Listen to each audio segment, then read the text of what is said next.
काले कानून जो केंद्र सरकार लेके आई है, ये किसान राज को कंपनी राज में बदलने वाले कानून हैं। आज किसान के सर पे कच्चा सा छप्पर है, टूटी हुई छत है जो लीक भी करती है। मोदी सरकार कहती है तेरी छत टूटी हुई है, कच्ची है, ला मैं तेरी छत ही हटा देता हूँ, तारे दिखेंगे आकाश में। किसान पागल नहीं है। किसान को समझ आ गया है कि जो थोड़ा बहुत आज उसके हाथ में है वो ख़त्म करने की साजिश है और किसान खड़ा होकर इसके बारे में लड़ेगा।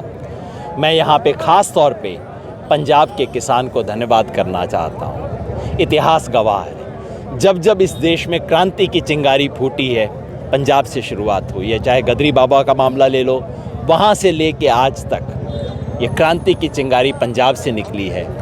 और आज भी फिर पंजाब के किसानों ने वो जोश, जो जज्बा और जिस हिम्मत से विरोध किया है, उससे पूरे देश में चिंगारी फैली है। बिल पास हो चुके हैं, तो अगला स्टेप किया किसान यूनियन ने। पहला, ये तीनों बिल वापस लेने पड़ेंगे। पास हो गए, जैसे अगर 2 घंटे में पार्लियामेंट में पास हो सकते हैं तो 2 घंटे में वापस भी हो सकते हैं। किसान ये करवा के दिखाएंगे। दूसरा, किसान सारे कह रहे हैं कि अगर तुम्हारी नीयत सही है तो तुम इसमें एमएसपी को कानूनी अधिकार बना दो। इन बिल के अंदर ही, कॉन्ट्रैक्ट फार्मिंग के बिल में, एपीएमसी के बिल के अंदर लिख दो कि एमएसपी कानूनी अधिकार है, इसके नीचे नहीं होगा। 27 तारीख को ऑल इंडिया किसान संघर्ष कोऑर्डिनेशन कमेटी के सारे साथी दिल्ली में मिल रहे हैं और अपना अगला कदम सोचेंगे। पंजाब से शुरुआत हुई है, आज बाकी सब जगह भी थोड़ी थोड़ी चिंगारी फैल गई है और अब इस देश के अंदर बड़ा आंदोलन शुरू होगा। पंजाब ने पहले ओवर में 1 विकेट निकाल दिया।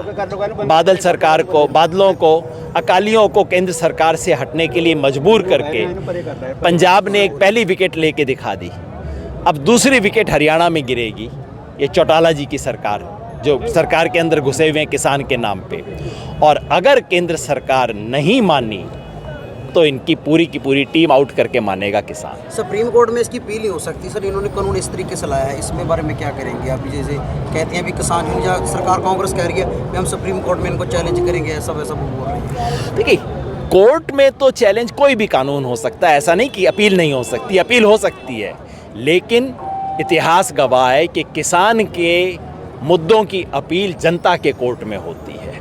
अगर संसद चुप हो गई है इस देश की तो सड़क बोल रही है। संसद और सड़क का रिश्ता बना के रखना होगा। असली अपील जनता के दरबार में होगी, वहाँ पे हम। अगली लड़ाई फिर दिल्ली मनी जाओगी जी? अगली लड़ाई फिर दिल्ली होगी, पूरे देश में होगी और दिल्ली तक तो ले जाना पड़ेगा, क्योंकि ये काले कानून आए दिल्ली से हैं। तो दिल्ली की सत्ता में जिस जिसका हाथ है, थोड़ा सा अकालियों का है, थोड़ा सा चौटाला का है, थोड़ा सा टीआरएस का है, जेडीयू का है, इन सबको तोते जो जितने भी हैं, इनके सबके तोतों की गर्दन पहले पकड़नी होगी, ताकि दिल्ली का दरबार जो है उसकी गर्दन हाथ में आए। उस राजनीतिक पार्टी, इसमें क्या लगता है आपको कि ये सभी पार्टियों ने मिलीभगत से हुआ है? खुल्लम खुल्ला ये पूरे एनडीए के जितने सपोर्टर हैं, खुल्लम खुल्ला हुआ है। और आज जेडीयू कहता है कि एमएसपी होनी चाहिए। अरे तुम्हारा सभापति राज्यसभा में बैठा था, तुमने क्यों नहीं रुकवा दिया? टीआरएस और एआईडीएमके अब नाटक कर रही हैं विरोध करने का। अगर था तो लोकसभा में विरोध क्यों नहीं किया? और अगर विरोध है तो आज खुल के विरोध क्यों नहीं करते? कहते क्यों नहीं कि सरकार के खिलाफ खड़े होंगे? सच बात ये है कि आधे लोग डर के बैठे हैं, आधे लोग लालच से बैठे हुए हैं।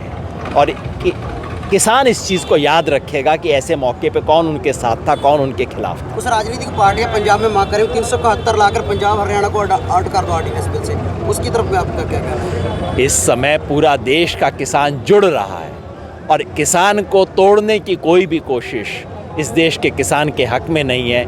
मैं तो यहाँ पे कर्नाटका के किसान की तरफ से, महाराष्ट्र के किसान की तरफ से, हरियाणा के किसान की तरफ से सरोपे लाया हमारे साथियों के लिए, क्योंकि इन्होंने हमें रास्ता दिखाया है। ये किसानों को तोड़ने की कोई भी कोशिश हमारे लिए कामयाब नहीं होगी।